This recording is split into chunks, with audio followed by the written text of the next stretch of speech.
Hey, everybody, welcome to Thursday. That means we have one more day and we're done with this week. Sunday, we start again, of course, with This Week in Climate. But today, we have Lon Harris back on the show. It's an all-Lon show. There's so much to talk about. And we're going to go deep into the FTX Michael Lewis book rumors. Yes, Michael Lewis, of course, of Big Short and Moneyball fame, has evidently been following SBF around for 6 months. And a leaked email reveals that CAA, the big agency, is already shopping the film rights before Michael Lewis has officially even written a word. And you can see why, because every time you even glance at the Twitter, there's some new insane development in the story. And it appears that the major streaming platforms are going to sign this, but not only this, they're looking at MLS streaming. Apple Plus is working on that deal. The NFL Sunday tickets coming up. So we're going to talk a little bit about what these sports deals are going to look like. And of course, I'm going to give flowers to Andor. What I think is the best, I think, Molly, this is like the best addition to George Lucas's vision to Star Wars. I'm just so enamored with this show. Yeah, same. Love it. It's absolutely wonderful. And it's going to be a great show. So stick with us. This Week in Startups is brought to you by Odoo is a fully customizable and fully integrated suite of business apps that lets you build and scale your stack as you build and scale your business. Odoo is now offering all of their award-winning applications, services, and maintenance for under $25. To learn more, go to odoo.com/twist. That's odoo.com/twist. Dell for Startups provides key solutions for all your startup needs. A dedicated tech advisor will get to know your business goals and deliver customized solutions for rapid tech enablement with top business class PCs and accessories. Apply for Dell for Startups and check out Dell's Black Friday sneak peek sale at dell.com/twist. And Linode. Apply to Linode's Rise program for founder-led early-stage startups and get a $500 credit, up to $120,000 in infrastructure credits in year 1, cloud consulting, and so much more. Apply at linode.com/twist.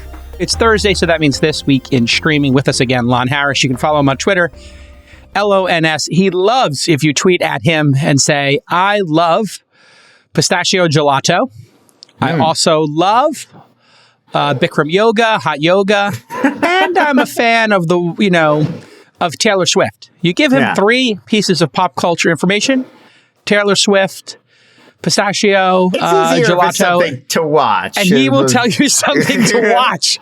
So based on that Taylor Swift and pistachio ice cream, what do you recommend? Pistachio gelato. I mean, Taylor Swift, she's in a few things. You could watch Where the Crawdads Sing this week. That's got an original Taylor Swift song in it. So number 1 movie on Netflix right now. So there you go. Okay, there you go. See what I did? But you would at the pistachio gelato, so you have to cross-reference in your database. Delicious pistachio. You know what I also just watched is 3,000 Years of Longing, that George Miller movie that's now on VOD. How was that? Delightful, wonderful. Tilda Swinton, Idris Elba. But pistachios come up as a plot point in the film, so a perfect counterpoint for some pistachio gelato ice cream. I rest my case, folks. To see these neural connections be made in real time is seriously a wonder. It's because he's a djinn. He's like a genie. So one of the things he can do is just create whatever delicacy or whatever he can just make it for you. 3,000 Years of Longing. Well, listen, it's on for rent this week. You can rent it on VOD sites. So like Amazon, I think it's like $5 or $6. I really enjoyed it. I thought it was delightful. So the world is colliding, Molly. I know. We've been talking about FTX for 2 weeks. I can't the drama never stops. I literally, there's nothing on HBO Max at the moment. No. There's nothing on Hulu that is as compelling as watching Sam Bankman-Fried meltdown in public. I mean, somebody's writing the show right now. I guarantee you there are people in Hollywood already thinking about who's going to play this guy next year. Like a sentence for sure. That was, I mean, I want to step away from that. I really, really do. Like, I want to put down the Twitter and I cannot. And incredibly today, we have the ability to talk about both things at once, which is not only who's going to play him, but like, how are they going to handle the polycule nudes? An actual sentence that was sent to me in text yesterday. Have you seen the polycule nudes on Telegram? I was like, that's not a sentence that should even exist. This is why it's going to make such a compelling series. Showtime's going to eat this up. Are you kidding? And apparently Showtime, this whole time, Michael Lewis of Moneyball, The Big Short, and Liar's Poker fame has evidently been following him around. Yeah, for 6 months. To have Sam Bankman-Fried, for 6 months to be the subject of his new book, meaning that the film rights have already been optioned. It's already, it's a done. We already have the source material being composed by Moneyball's Big Short author, Michael. Did you see that tweet? I don't remember who said it, but it was like, me being followed around by the author of Big Short for 6 months. Is this good? Like, red flag. Yeah, probably not good. I mean, this is going to be like, Adam Newman famously smoked weed. Sure. On a G650s, on a private plane, smoked weed. They ground the plane. He gets in a lot of trouble. Now we know what would happen if Adam Newman preferred speed or cocaine. This kid is Adam Newman, but with speed. Yeah. No controls. And a nerd. He's like a nerd on speed. Speed is like a horrible drug. And listen, I don't want to make any judgments of people who have prescriptions for Adderall, et cetera, but this seems to be a cult that involved a lot of unique personal attributes, one of which was, I don't know if you know this, Lon, they indoctrinated everybody there on speed. And these are like Ivy League kids. I'm reading about this, yes. So we are now like dealing with no financial controls, no governance, and a drug known as speed. Now, you probably remember Edie Sedgwick and the Warhol factory. Sure. Lon Harris, of course. And they got into speed as well, and things got dark. Speed is like, this is amphetamines and stuff. This is really dark, man. It's a really pernicious drug. I don't know why you're so hung up on the drugs, though, as compared to the complete amorality that seems to have been at effect here, right? Like, I mean, we had it all just in the last couple days. It was like the DMs with the Vox reporter, where it's just like, I just like made stuff up. Multiple reporters. He's talking to them constantly. He like built in a back door out to them. Yeah, he's like trying to confess. Constantly. It's a very strange situation. I just, I hadn't seen video of any of these people until seriously the last few days. I had just been reading names. And in the last few days, I've started to see some of these clips coming out where they're like the Alameda team doing interviews and talking. And it's like, it is hard for me to wrap my mind around people giving these folks their life savings. This group of 20-somethings who seem very out of their element, who don't seem like seasoned business people, the kind that you would turn over all of your money to. So like, it is fascinating that they were able to get to this level where they were even able to access this amount of capital. Like, that's what's so staggering. No actual financials. Like, it seemed to be that they would meet with VCs and show them like a Post-it note and had because the new guy that came in, the guy who did the restructuring for Enron, there was a piece today where he's like, in the bankruptcy, he's like, I've actually never seen anything like this. It's worse than you could possibly imagine. It's a complete disaster. There are effectively zero financials. Right. And so many of these other stories are always about the young founder, the idealistic, or the future scam artist or wherever. They had to link up with someone powerful or someone established who brought them along. Like, that's the Elizabeth Holmes story, and that's the Travis Kalanick story. And that's like, but somehow Sam Bankman-Fried just got there on his own with his, all the people he used to date from MIT or whatever. Yeah. And people just gave him tons of money. I can't wait to see. Here's billions of dollars to invest. There are 2 points here. Number one, his pedigree, his parents' pedigree, were a big part of this. We're talking about Stanford professors, and he obviously and his team are like MIT, Harvard, like and all they're connected to financial industry wise as well. Correct, and he had been like a world class trader at some very famous firm, I believe. So there was this like pedigree building up, and this is one of the things in Silicon Valley when I came into it worked against me. In the early days of Silicon Valley, when I came out here, all the signaling was: did you go to Stanford? Did you go to MIT? Yada yada, and there was like less focus on people who didn't. In fact, that's why Santo Road is in proximity to the Stanford campus. For those of you who don't know, there's a place called Santo Road. All the VCs are camped out there. very bucolic, beautiful place. And across the street is the Stanford campus. Like literally, entrepreneurs go from one, you could walk from one to the other or take a short bike ride. The reason it's like a polytool, if you will. It's like the reason I am so obsessed with the speed factor of this is having had some friends close to me who, were on this, or just multiple friends, even when I was in New York, who were on amphetamines, like prescription ones. Like I've said on the show before, like 9 out of 10 told me like, oh my God, this was a mistake for me. I think they're oversubscribed. But running a firm on speed, this is not an individual making a choice. This is indoctrinating people into the use of this to enhance performance, I think, explains some of the edge behaviors, Molly. So whatever bad decisions and immoral stuff they were doing, I think it like 10x's it or creates like a blindness or like to it. So I think it's both of those things.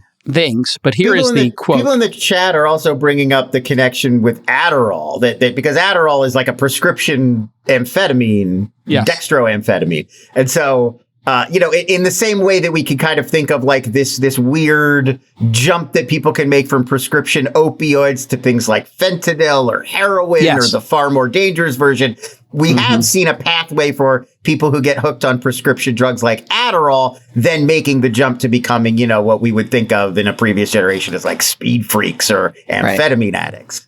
Yes. When we had this video, did you want to? Yeah, I'm sorry. So this video is crazy. Yeah. When you see somebody shaking like that, you can't, unless you're looking for it, you won't see it. Now, he has done countless media appearances, so I don't believe that he's shaking because he's nervous. That, to me, looks like somebody who is hopped up on a drug and can't control the shaking.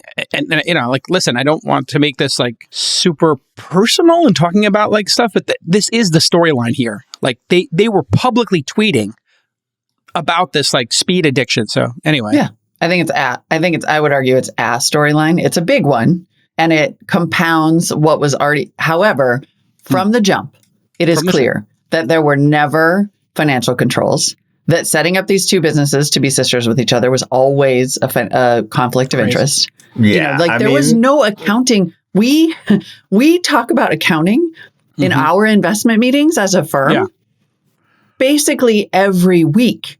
What is the accounting? Does the startup have we teach it and we talk about it in Founder University. We talk about it in the accelerator. I don't think that you can separate the continued funding storyline from even that, right? So it's like, sure. Okay. At some point, somebody from A16 or even Sequoia met with this guy when he was shaking his chair. Yep. And he gave them like a Post-it with a rough idea of what the financials were. And still nobody stopped it. I don't think people even went into due diligence. I think people were looking at the amount of money they were putting in relation to the overall value of the business, right? Because people say, shape your diligence to the scale of the investment. So what that means is if somebody's raising $10 million and you're an angel investor putting in $25K, right? You're not even 1% of it. You're kind of like, you rely on other people to do the paperwork, to do the diligence. And this might have been the height during the mania of people saying, I'll just rely on other people to do diligence. And that is a huge breakdown here. When seed funds are doing more diligence than billion-dollar funds, something is wrong here. Now, there was outright fraud here. So we don't know yet, but I suspect that this really bright group of individuals, and clearly they're brilliant or in their own spaces, I think they actually doctored. This is my guess. I think diligence did occur, Molly. I think they doctored it. Just like they created backdoors. I think this was like an outright, this is my signaling, outright premeditated fraud at the deepest level. Oh, yeah. In the same way Bernie Madoff did it. Yeah. I don't think this is I do think the funds who invested and the investors are at fault, but I think they were actually duped in a very sophisticated way. I think that's what will come out. I don't know. I mean, I can't speak to how sophisticated, but yeah, it definitely seems like this was always designed, premeditated, like that FTX almost existed in some ways to fund Alameda investments. And it was just I don't believe that this was like, ooh, we didn't realize we were mixing. Like, come on, you're smart people. Looking for a better way to manage your company without tons of expensive, disconnected software? Then you need Odoo. Odoo is an affordable, all-in-one management software with a massive suite of fully integrated applications designed to handle any unique business need. Sounds great, right? Well, it gets even better. Odoo is now offering all of their award-winning application services and maintenance for under $25. That's right, for less than $25, you get 100% of Odoo for 90% less than the average market price. And Odoo is so much more than a world-famous ERP, that's Enterprise Resource Planner. Odoo has over 80 applications for everything your company will ever need. We're talking CRM, marketing, accounting, manufacturing, inventory, you name it, Odoo's got it. So, as your business grows and your needs change, Odoo will be there every step of the way with dozens of user-friendly solutions to choose from, and you get it all for under $25. To learn more, go to odoo.com/twist. That's odoo.com/twist. Get more done in less time for a fraction of the price with Odoo. Let's read I want to read this quote from John J. Ray III, the new FTX CEO, because again, this is the guy who came into Enron to clean it up, right? And then I want to talk about what's the guy's name again? Actual streaming. Yeah. Also, awesomely, his name is John J. Ray III. Which sounds made when up John as J. hell. Ray III comes in, man, stuff's getting cleaned up. Right? John J. Who's Ray. playing John J. Ray III, Because man? don't you think he's got a big old Texas, he's got a big old Texas cowboy hat and like a cigar? JJR the third is coming in, man, hot. Oh, yeah. Matthew McConaughey. Okay. John J. Ray the third is here. Okay. Here is what we're looking at some of these here financials. And here's a quote from a New York Times article that dropped today. In a blistering court filing, I'm reading from the Times, Mr. Ray described an astonishing level of disarray and said he had never seen such a complete failure of corporate control. He listed a series of, quote, unacceptable management practices, including the use of an unsecured group email to access sensitive data, and said the financial information maintained by FTX was deeply untrustworthy. From compromised systems integrity and faulty regulatory oversight abroad to the concentration of control in the hands of a very small group of inexperienced, unsophisticated, and potentially compromised individuals, for sure. He wrote, come on. This situation is unprecedented. Hold on a second. I just want to make a point here. Your Honor. Your Honor. This is an unprecedented malfeasance that I have never seen. And I would like to point out for the court and the sovereign state of Mississippi that I handled the dissolution of Enron. I mean, the guy right? did Enron, and he's calling this unprecedented. And he's like, that's the precedent. Enron's the precedent. He's using the word unprecedented. Okay, so now let's talk about this becoming a movie. You don't need to be a financial genius to know. It's hard to go on. You can't dip into your investors' money for your own. It's the most basic thing. You know, it's trying to play it off like, well, I just didn't realize I had the accounts labeled wrong. It's like, come on, man. Everybody knows I love all the people who are like, Michael Lewis was going to write some super smoochy thing about this.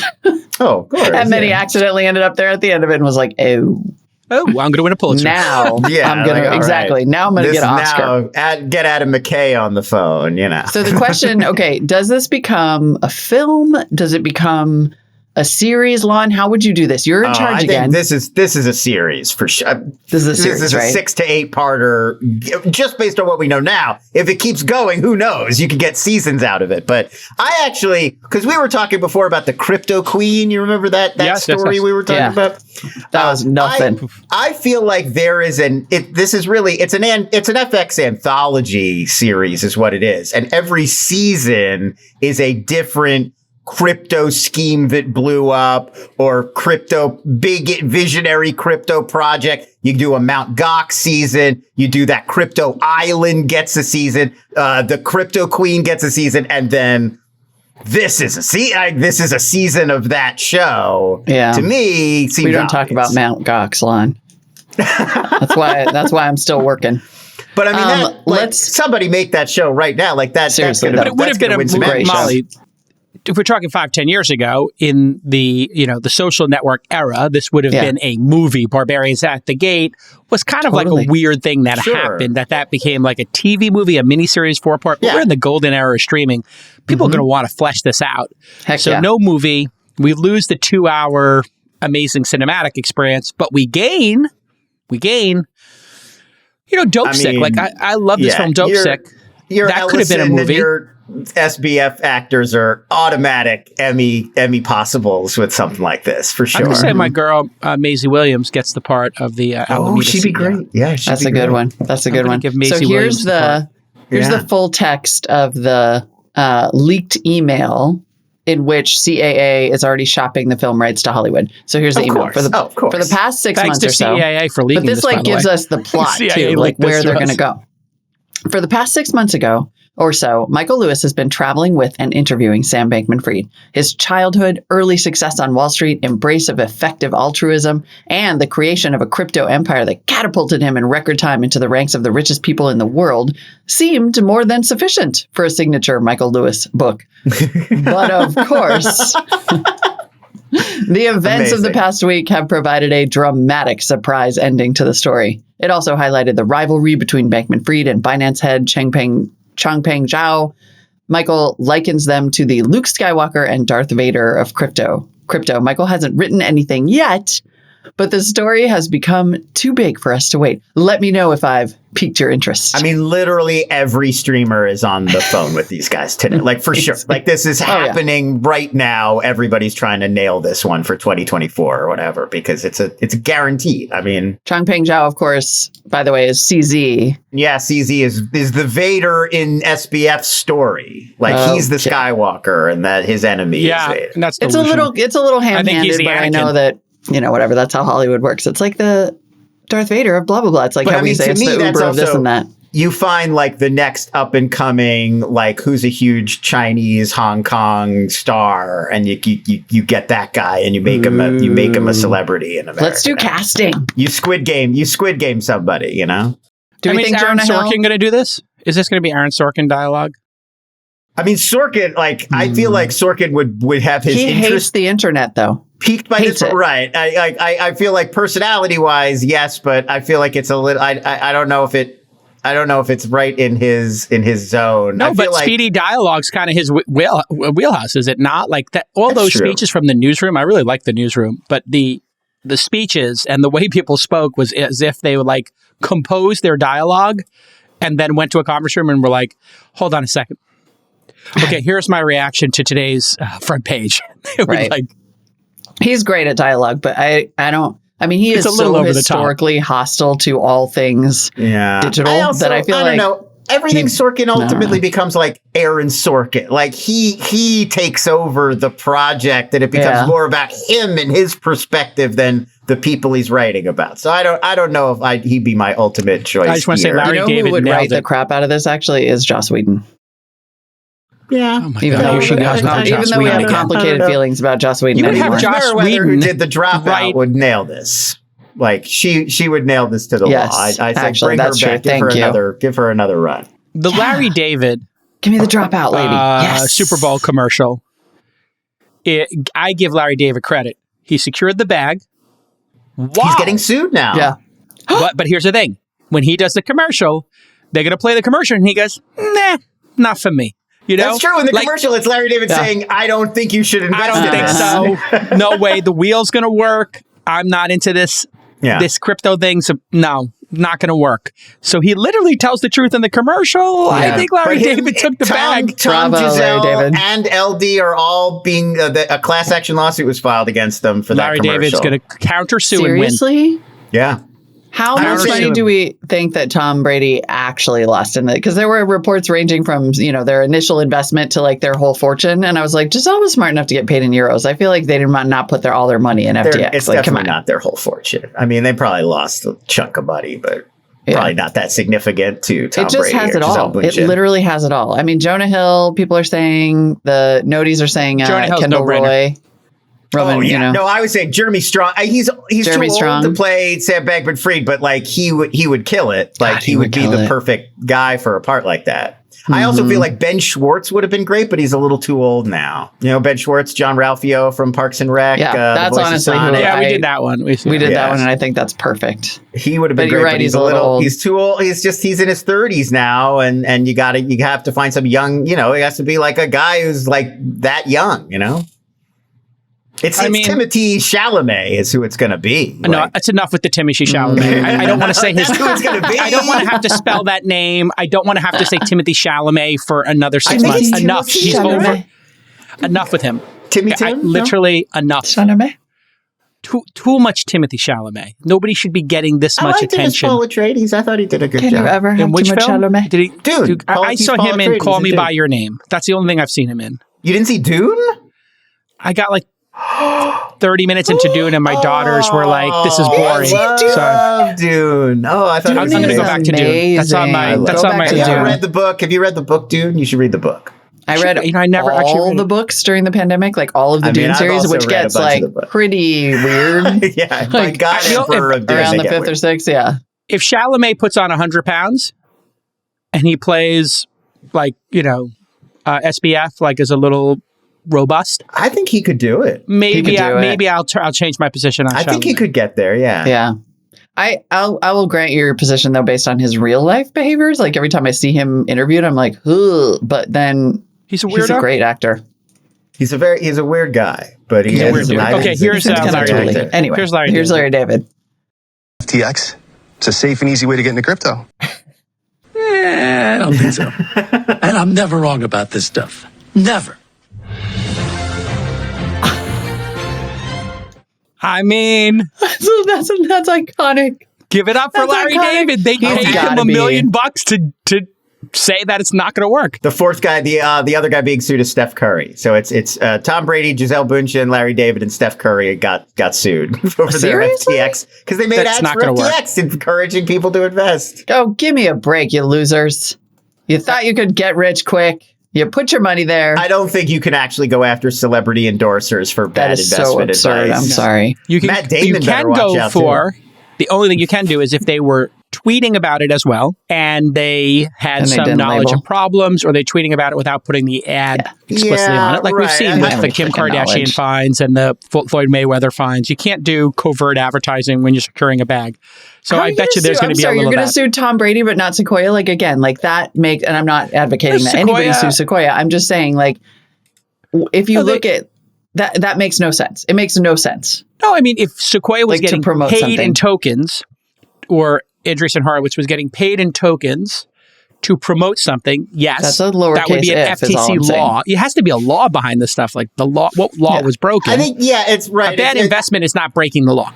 Exactly. Not doing good diligence. And promoting a bad investment is not breaking the law. I think it's also unless you know it's sketchy, yes, but. That's right. I think there's also, because that's the component of if they're like an investor, if they're like behind the company in some way versus just being a celebrity endorser, like that, it's easier to be like, well, they are part of this company. They knew what the company knew, as opposed to like, I don't think Larry David was doing due diligence on FTX. The reason we're having a little disagreement here is because there was a confluence of influencers mixing their influencer business, aka celebrity business, with their investment business. Right. So when you put these two things together, we have to untangle what were they doing with their behavior, because we have this new class of influencers investing in companies. If Kim Kardashian's talking about her company Skims, well, she's an entrepreneur, just like any other entrepreneur talking about. But if she's talking about, or a Kardashian's talking about the Fire Festival and they got $100K to promote it, but it's not their entrepreneurial thing. This is where the public is trying to parse. We don't even know what the Tom Brady Gisele situation is. Did they put $100 million of their own money into it? Did they put $10 million of their own money into it? Were they paid $10 million? Like you're saying, Molly, like these are savvy people. They're probably not putting cash in. They're probably using their celebrity to get equity. I think so, but I have no idea. That's the Fire Festival Ja Rule story too, is that he was listed as one of the, founders, owners, key people behind Fire Festival. But it wasn't like he was spending his own money to set up Fire Festival. They went to him and they offered him a chunk of ownership to be like, I'm Ja Rule, come see me at Fire Festival. So it's a weird. We never got a narrative version of that. We got 2 docs, but we never got a narrative version. Yeah, Seth Rogen was working on one, and then I think he had a comment like, it's overexposed. Now everybody's kind of done with Fire Festival. Well, and it takes so long to get the stakes were kind of meh. Like, it's not like you really felt that bad for the influencers who lost the right. As stakes go, like at least FTX, you are going to, I have just been very cavalier about it, but you are going to find people who lost real money, who bought into this in some way and were, and suffered financial harm. and it's billions of dollars. So the stakes are a little bit higher, I think, than like, oh no, some influencers had to eat a cheese sandwich. All right, listen, everybody, big news. Right now, Dell has a sneak peek Black Friday sale going on with up to 50% off. They're going to get you in there early. You can save big on Alienware gaming laptops, which, by the way, you can use for business too, and you get kind of double duty out of them. I have a sick, awesome gaming laptop that I love because it's so fast and powerful. They also have PC towers, if that's your jam. Maybe you're a video editor. And that's not the only amazing deal from Dell. If you're a founder or you work at a startup, just apply to Dell for Startups. Here's why. You're going to get access to a team of expert IT advisors, and they will help you customize your tech stack to make it world-class. And Dell will also help you access capital for building out your tech stack, right? We could always use a little bit of extra financing, right, to extend that runway if you're running a startup. And you'll get exclusive discounts for Dell's amazing hardware. And you know we love Dell here at Launch. In fact, we send every new employee here a gorgeous 39-inch ultra-sharp curved monitor. And that happens to be my favorite. I got one here, and I got one right here. Like I said, I recently bought that really fast Alienware laptop. I plug it into that Dell 39-inch monitor. It is extraordinary how powerful this thing is. It is fantastic. Okay, apply for Dell for Startups today and get up to 50% off on Dell's Sneak Peek Black Friday sale. Just head to Dell.com/twist. That's Dell.com/twist. One thing I think is really interesting that's going on, I know we're going to run out of time here because streaming takes over our lives and everybody's got an opinion about everything. But I have been very enamored by Blumhouse Pictures. Sure. This is, there's a guy, Jason Blumhouse. Blumhouse is the company. He's Jason Blum. Jason Blum, yes. Blumhouse is the company. Right. Now, Cute. I know this. Clever. Good name. Because once in a while I'll watch a horror film on like it's not exactly my thing, but there's been a ton of movies that Blumhouse has done, and they seem to give people very small budgets to do what they call in the business a genre film. Yes. And genre films cost nothing to make. Like Annabelle cost $6.5 million, grossed $257. There were two films. $4.5 million, $250 million in gross. He made this discovery. This is incredible to me. Paranormal Activity and Saw. These were the movies that kind of informed the Jason Blum formula, where it's like you spend no money. Think about Paranormal Activity. You literally just set up stationary cameras on a room, and then Saw, one room, 3 actors. You keep it real simple. A few $1 million budget. You promote the hell out of them. You sell them hard to horror movie fans, and they can make $100 million, set up a whole franchise or whatever. So crazy. That started him, and now, every year there's 3 or 4 of these low budget, easy to actually, produce. this even goes back further. There was the Blair Witch Project. I remember when I was a journalist in the 90s. Before you came on, yeah. And that had a budget of $200,000. Actually, they had told me back when I was covering it, it was like $90,000 to make. A couple of $100,000 in finishing. That did $250 million, but that did that in 1999. So this kid in Blumhouse gives folks who want to break into this genre films the chance. He gives them very small amounts of money. I like this. To me, this guy's like some super savvy entrepreneur. This makes a lot of sense to me. Now what he started to do is, it's like once it started to grow, now he's, picking up some of these franchises. So Blumhouse does the new Halloween films that, he's got Michael Myers now. And so it's growing. And the Purge films are Blumhouse as well. So they've got franchises and wow. It's been a very clever sort of thing to see him kind of grow it over the years. And these numbers are like bananas. Paranormal Activity cost $230,000. Production only cost $15,000. Well, it was the post-production and marketing that was the other $215, and then it grossed $193 million, which Nick says may be the most profitable movie of all time on a net return basis. That's bonkers. And then Get Out was another big milestone moment for them as a production company, because now it's not only winning over genre fans, getting people into the audience, but it's Oscar cred and one of the buzziest movies of the year. And you can even turn one of these little movies into a sleeper hit that's in the top 10 movies of the year. So the big news here is this merger, right? You've got Blum, who describes himself as a business person, not a filmmaker. And then you have James Wan of Atomic Monster, who is mostly filmmaker, less business person. And they are talking about joining forces. Right. Is that and what's it's a going natural, on? James Wan directed Saw. So it's a very natural collaboration. Right. And James Wan, you're talking about the Conjuring franchise, the Insidious franchise, the Malignant last year. So he's got this relationship with Warner Brothers, but between the two of them, they're the two biggest names in horror right now. So this is a juggernaut kind of deal you're creating when you bring these two together. I'm never going to the movies again. I'm such a chicken. This is not a good outcome for me.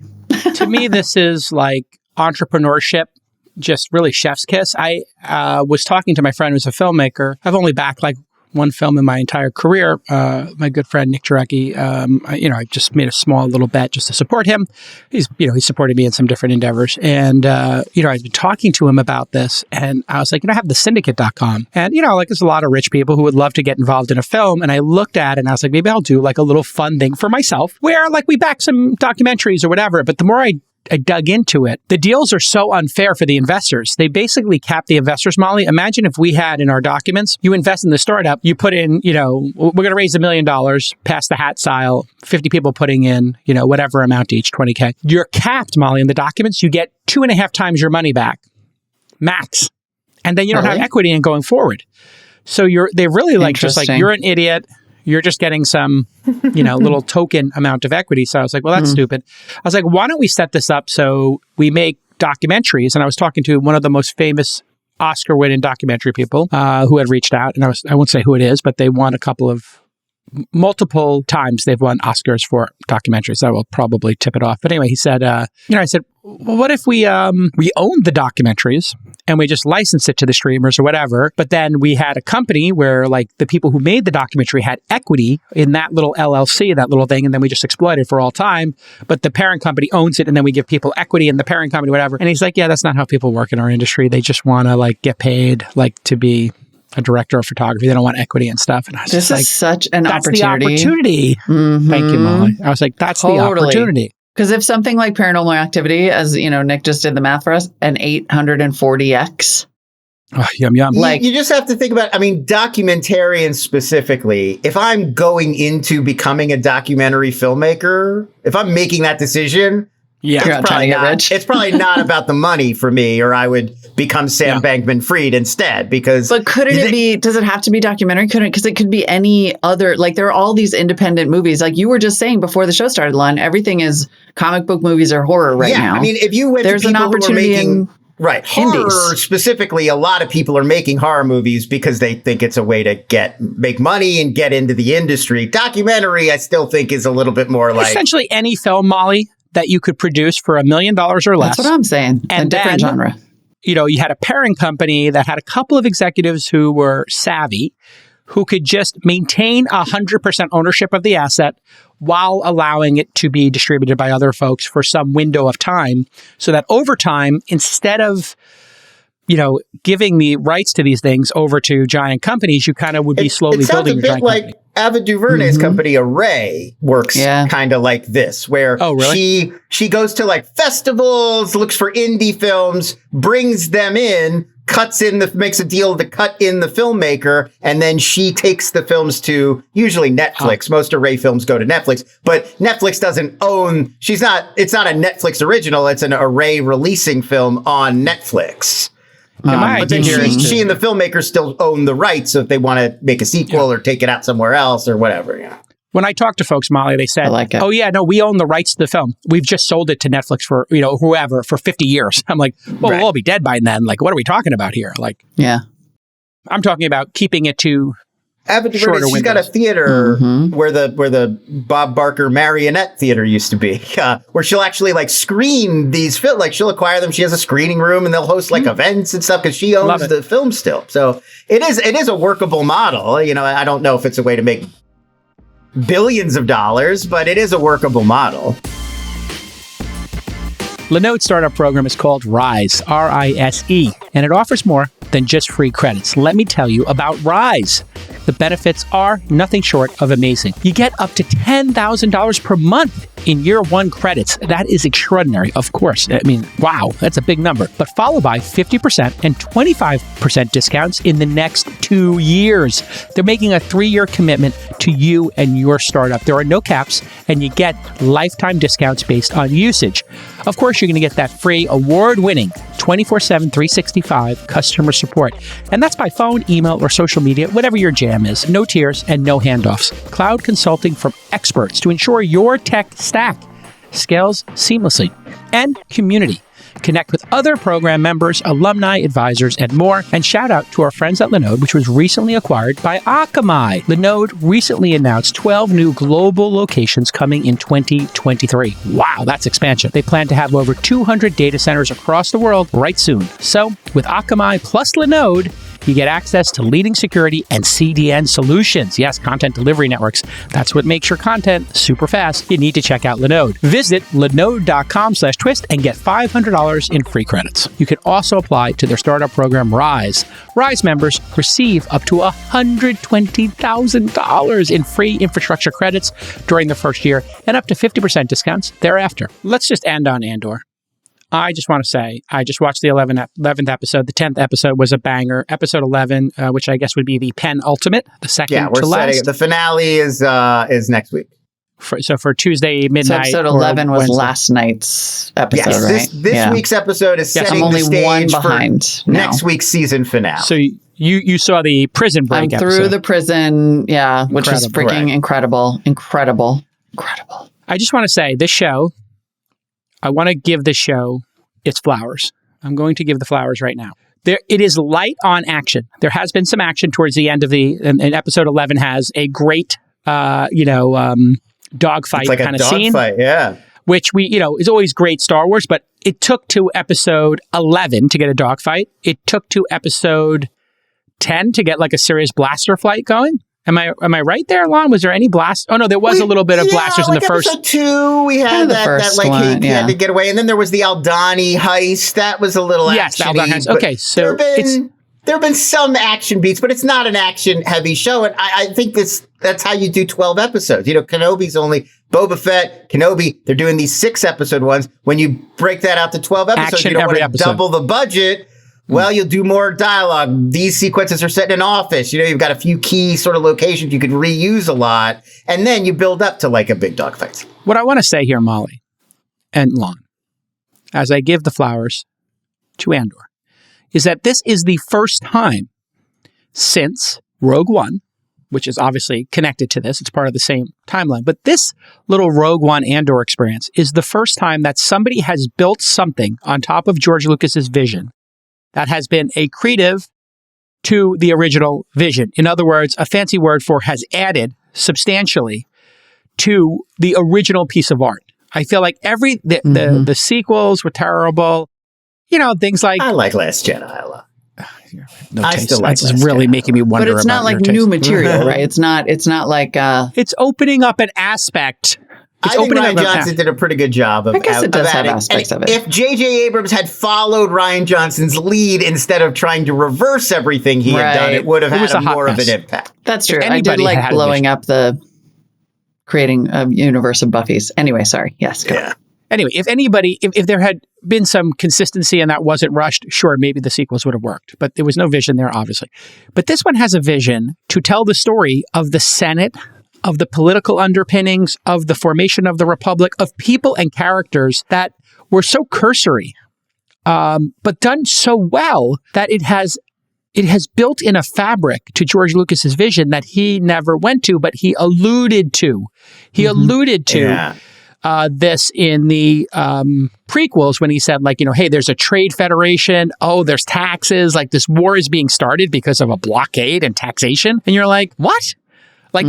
That's what this is about, is people are getting taxed and there's some group of weird, I don't want to get too political here, but Asian fetish and Jewish fetishized weird creatures that are, there is some... The Trade Federation guys are pretty stereotypically very presented. Super stereotypical, I know. But as was Watto. I'm just saying backing away from that is a good idea now. Yeah. But anyway, they backed away from that and they just said, listen, it's just political power, and money and sex and power and all these other things that are part of the human/existence condition.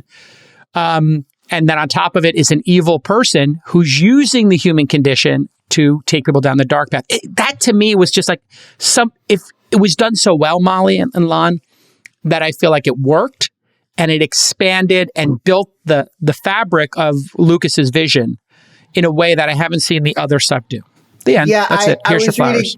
Too about we've been talking too about how deeply he's been thinking about the way revolutions happen and rebellions happen and looking at like historical connections. And that's something that, Star Wars, it always kind of works on this like sort of pop art, throwback, retro, adventure serial. Like that's what George Lucas went for in terms of tone. And every other filmmaker who's done Star Wars stuff tries to sort of keep that, make it feel like the 70s movies feel, And I think Tony Gilroy just doesn't seem to care and is adopting a different tone and is taking these things more seriously and taking a different perspective. And it's still in the Star Wars world, but it doesn't feel like any other approach we've ever seen. I was reading this week, a person wrote about how there are echoes of a real, in like 1907, the then Bolsheviks, revolutionary Bolsheviks who would form the Soviet Union, did this big like bank robbery that helped to fund their project that Joseph Stalin organized, and that inspired the Aldani heist in Andor. And like to go that deep with it is so incredible. Like nobody's ever brought that kind of attention to real history to Star Wars before. That is incredible. I'm going to just throw Metacritic out. 74 out of 100. At least Rotten Tomatoes got it right. 92% approval rating. Yeah, I don't know what's going on with the Metacritic algorithm. I tried to buy that site. There's always somebody. This thing's 100. This thing's 100. Well, those are also, just to add it, Metacritic and Rotten Tomatoes, it's not a score anybody's giving. It's a survey of all critics. So 75% just means 3 out of 4 critics liked it, not they gave it a 75 out of 100. And like there's always one. Those 75% of critics who liked it may have all given it an A+ for all. My brother's obsessed with, there's like one critic that he always finds on Rotten Tomatoes who is always the guy who hates everything that everybody else likes. Like he literally is like obsessed with this guy by name. He'll be like, here he freaking is. Is it Armand White? I'm going to have to find out. Armand White's the most famous, like he hates everything people like, and he praises everything people hate. Like he just is the most contrarian critic. There's always I mean that in the best way possible. Well, I can't let us go before we talk about Apple Plus's streaming deal for MLS Season Pass, Major League Soccer Season Pass, which is going to be like monster business, but also kind of interestingly provides possibly a blueprint for what Amazon or Apple could do if they won Sunday Ticket. Right. Yeah, because it's the same kind of idea where it's like a separate subscription that sort of lives within Apple TV Plus. And if you're a subscriber, so Apple, of course, acquired the rights to stream Major League Soccer, which is not that big here, but huge everywhere else. Let's remind everybody, like the biggest sport in the world or whatever. And there will be a discount for Apple TV Plus subscribers. Major League Soccer is not a big deal around the world. That's the like US league. But in the US, the much more important NFL Sunday Ticket streaming deal is what's coming up in 2023. So the way it's going to work for consumers, the MLS pass, is that it'll be $15 a month or $99 a season. But if you're an Apple TV Plus subscriber, you get a discount.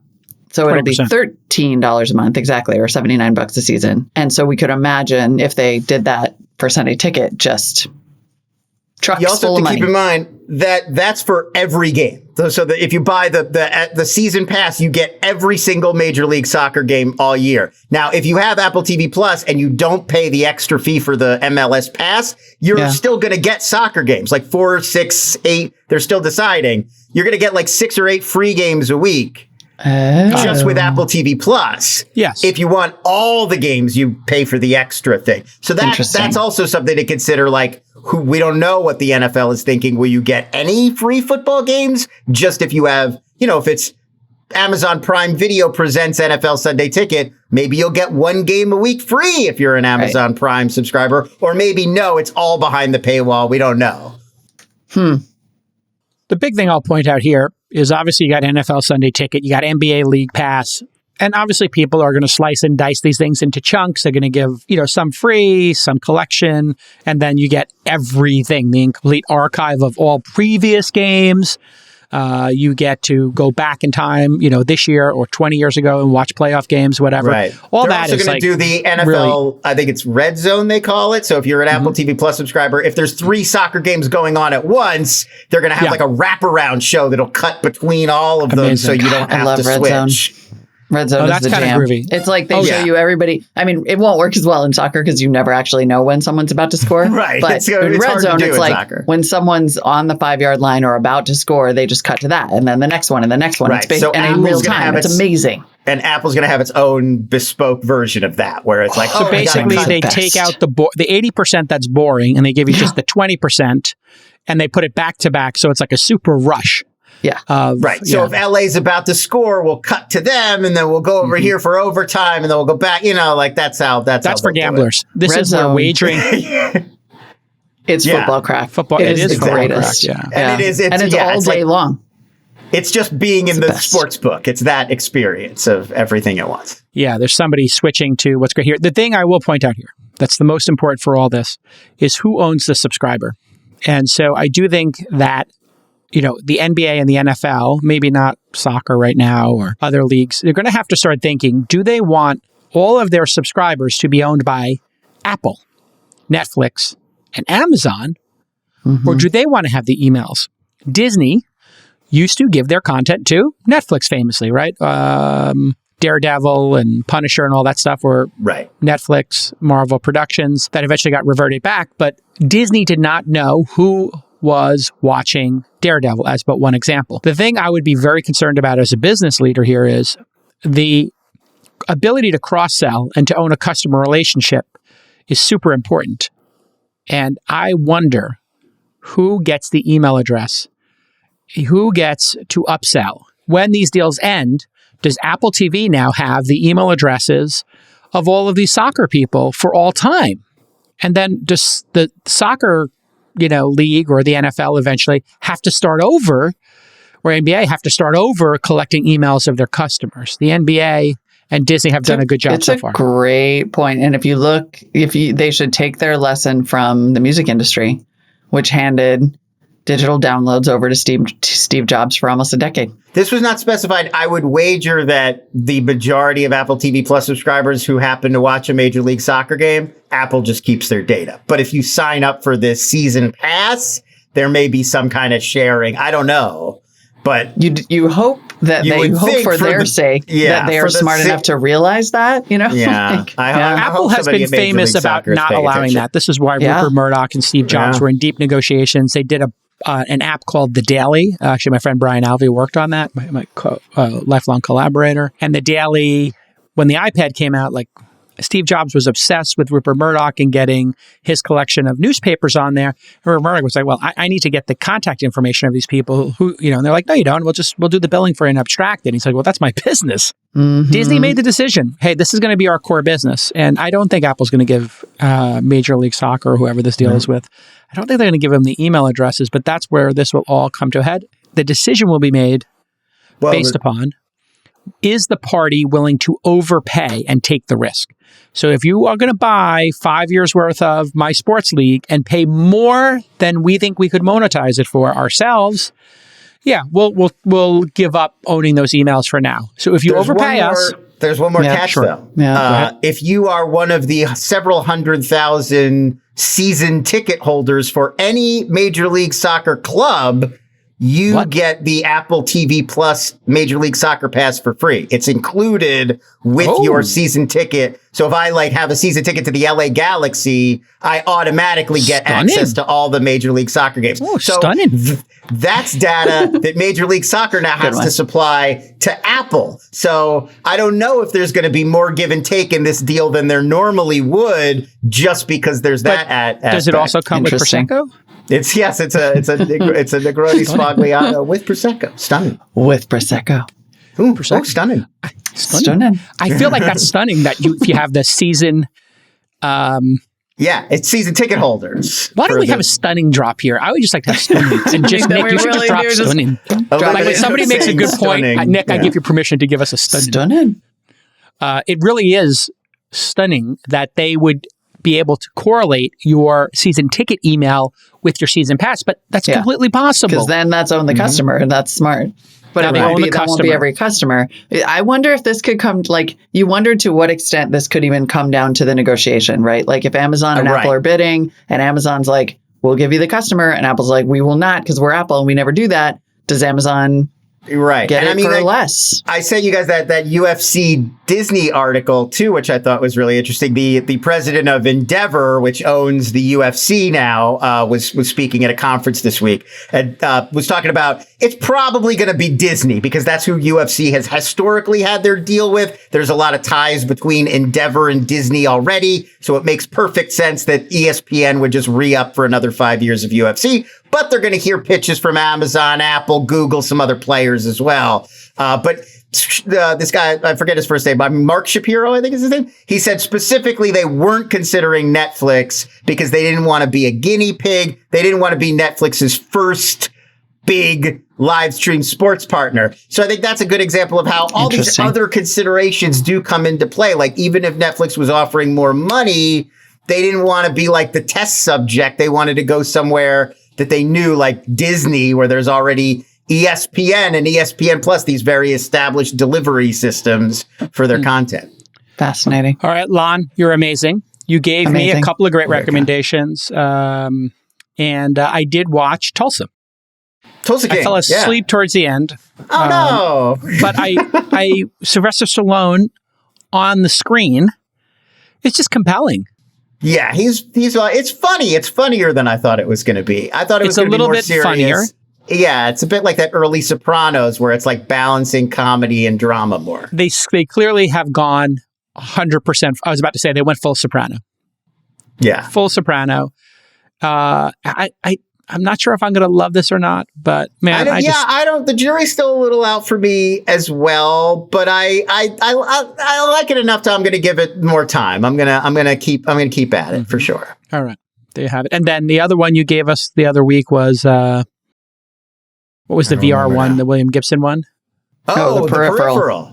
The Peripheral. I don't remember the last time that I waited for the days to come. Like I'm just waiting for Fridays to come now for tonight, the Peripheral. Yeah, well, midnight. Yeah. If you can make it to midnight tonight, the new Peripheral will go up. Speaking of Sopranos, and what was the Showtime show about the Middle East that was so good with the CIA? Homeland. And speaking of Homeland, because I think it has the Homeland. I should give that another try because I do love a spy show.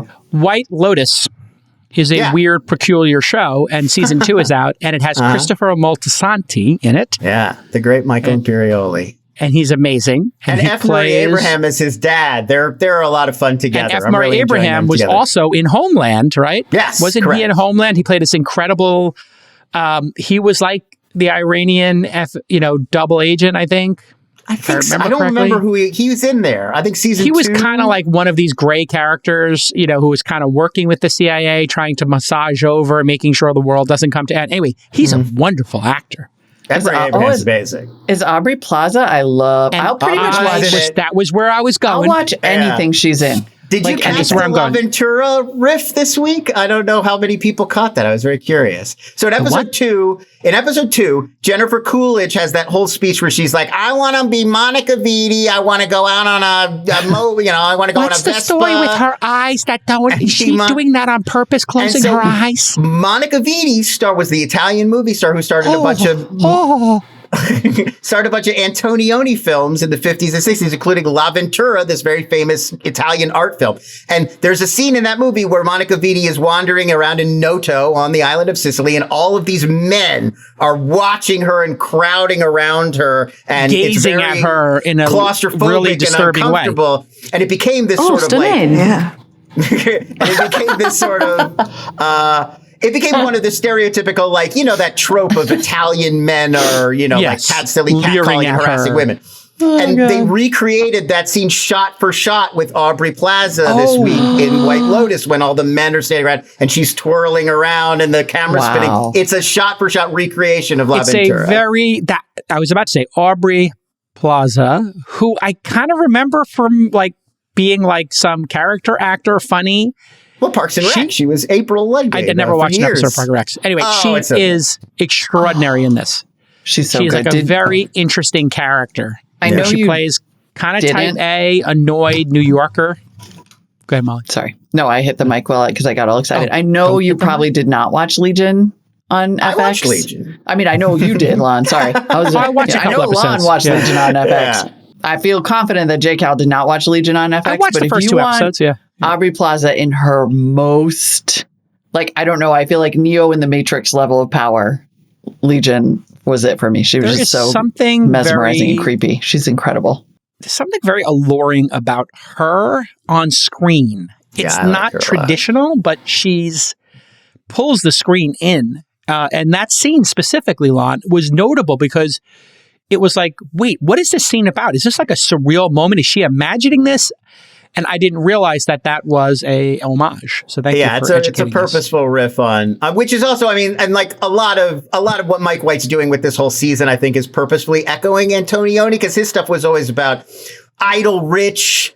Their lives are pointless. Nothing makes them happy. They're just wandering aimlessly through life. Like, that's what a lot of those movies are about. And that I feel like he's touching on in this season too, of these kind of like rich, aimless people who nothing is satisfying. Nothing makes them, nothing is exciting anymore. Life has become a chore. Yes. Which is kind of Michael Imperioli's character. He's like a self-absorbed sex addict. Yeah. And I mean, I think, like Aubrey Plaza and her husband looking at this wealthy couple that at first they're sort of intimidated by and envious of, and then recognizing like, oh, they're just as miserable as we are, just in a different way. And I feel like a lot of characters, even Jennifer Coolidge's assistant, like, what am I doing? And why aren't I happy to be in Sicily? And, it's just a lot of that, like, why can't we find happiness? Leave. You have to stay. You can't leave.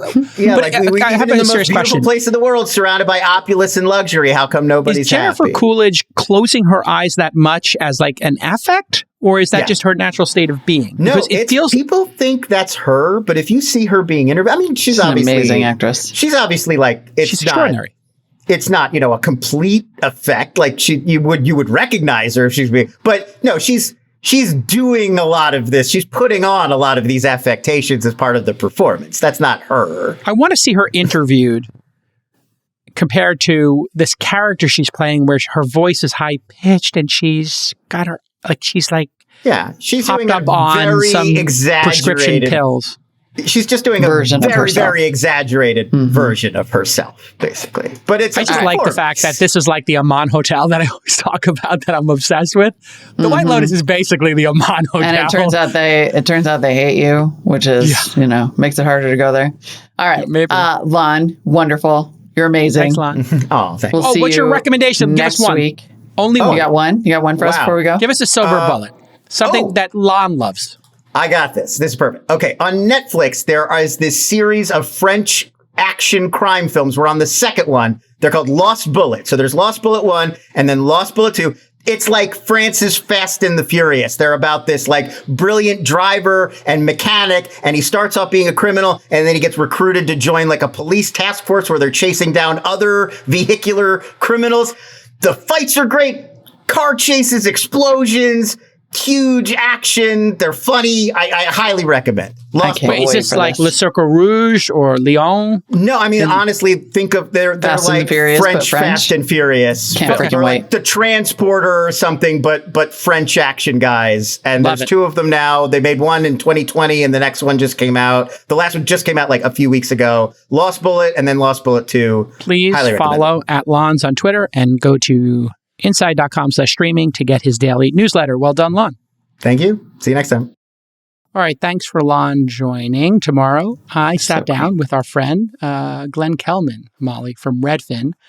We talked about layoffs. We talked about the housing markets, the pain, the joy of being an entrepreneur in a downturn and a recession, all the stuff we've been talking about here. How amazing is Glenn for coming in and having a candid talk? You're going to love this interview. Love Glenn. I'm so sad to have missed it, and I cannot wait. He's always so honest, and he really feels the pain when he has to do layoffs himself, and I will definitely be refreshing my feed for that for my own show.